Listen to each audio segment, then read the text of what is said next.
gonna go to the Carlton Gardens.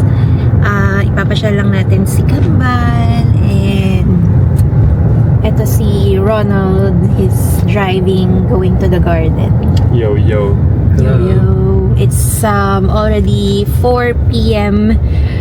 Hinabol natin yung araw kasi ang sunset will be at 5:10 p.m. para makita pa natin yung ganda ng garden. See you in a bit. Hi guys, yan, nandito tayo sa Carlton Gardens. Isa to sa UNESCO World Heritage listed park located dito sa Melbourne. At makikita natin dito ang Royal Exhibition Building. Papakita ko sa inyo mamaya. At ipapakita ko rin sa inyo mamaya yung mga fountains, biodiversity rin to guys. Marami kang makikita dito. Cultural hub and very family friendly na garden. So as you can see guys, maraming family ang naglalakad dito ngayon. Yeah, I'll show it to you later with the kids. Maglalaro kami dito at enjoy namin yung view. Come on guys, bye bye.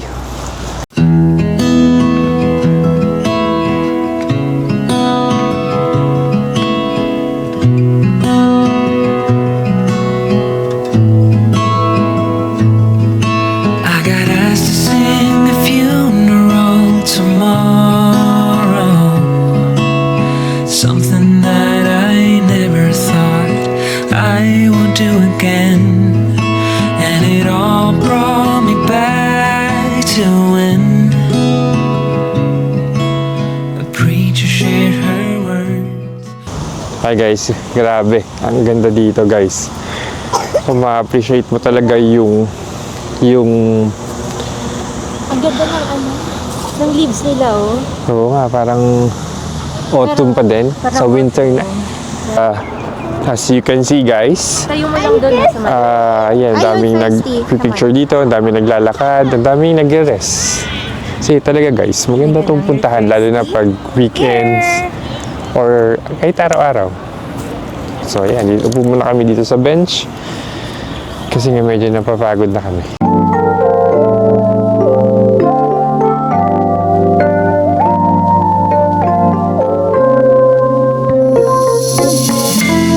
네 모든 표정을 신경 쓰게 되고 눈 마주치면 웃음이 새 나와서 시간이 안 가 널 보지 못해 답답하단 말야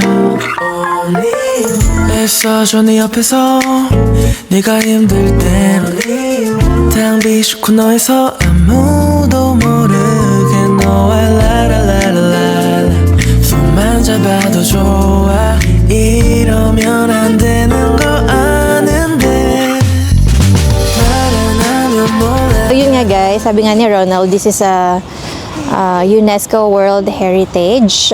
It was built around 1880 daw, based dun sa research namin. Meron ditong isang malaking building which is called the Royal Exhibition Building, and then meron ding lake, and then fountains, and then sobrang ganda rin ng mga trees, parang 4-season trees yung makikita dito.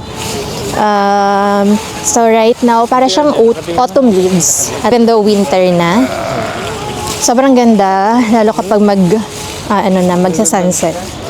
Guys, malalaman mo kung maganda yung lugar kasi marami nagpo-photoshoot dito. Oo, ayun, pakita namin sa inyo.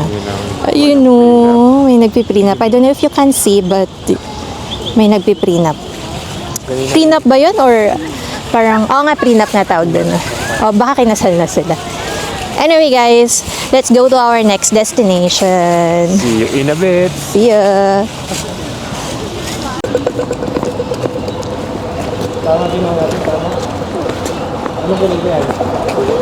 Hi guys, dito tayo ngayon sa AC/DC lane. Ito yung alleyway na dedicated sa bandang AC/DC. So mga kapanuan ng 80s, 90s siguro yan, hindi ko alam. Pero yun, sikat yung bandang yun. So itong lane na to ay dedicated para sa banda nila. So yan, sikat tong lane na to guys, dahil pupunta rito. Yun lang, bye bye!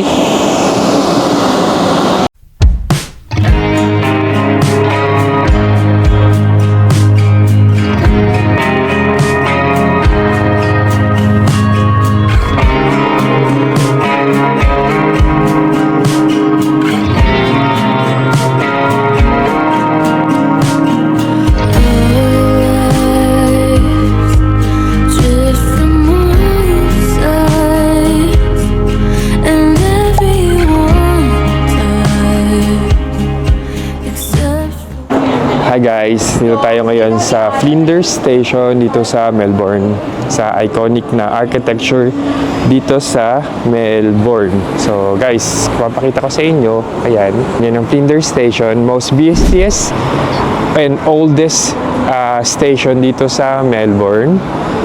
Makita nyo naman, napakaganda nung architecture talaga niya.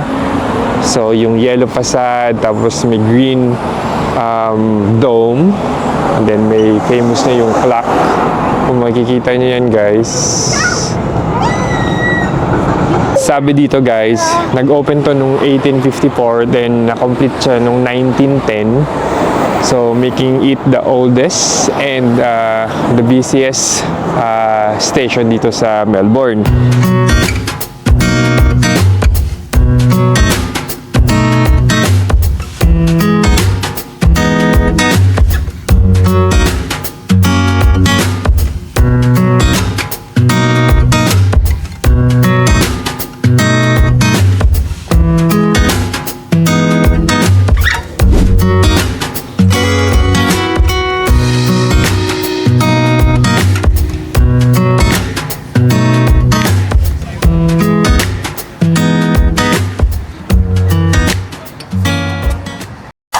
We are here at Hosier Lane, one of Melbourne's most iconic laneways.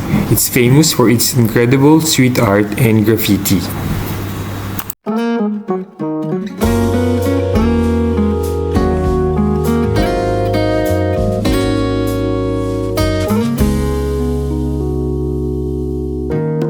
다행일지 몰라 사실 말야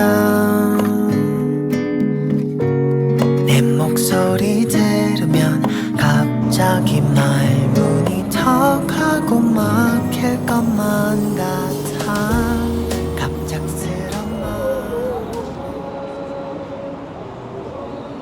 The memorial, there is a candle burning underneath it.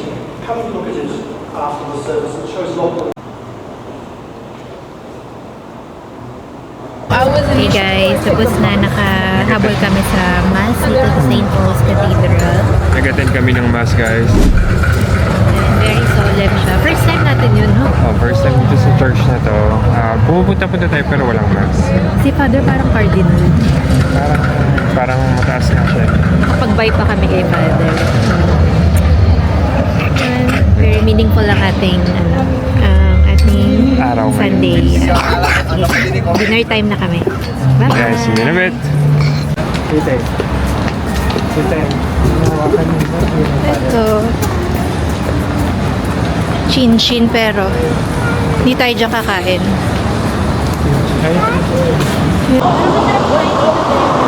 Oo nga eh. Natin.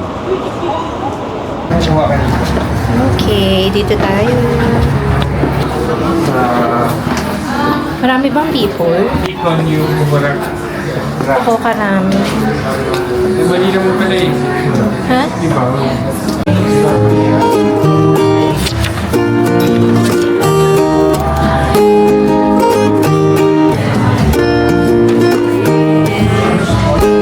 Parang may exam.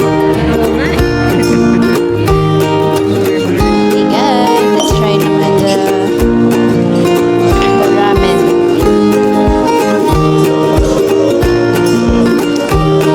Sarap.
special Tasha. Okay, magpapahinga kayo dito. Kunwari, bye-bye. Bye-bye.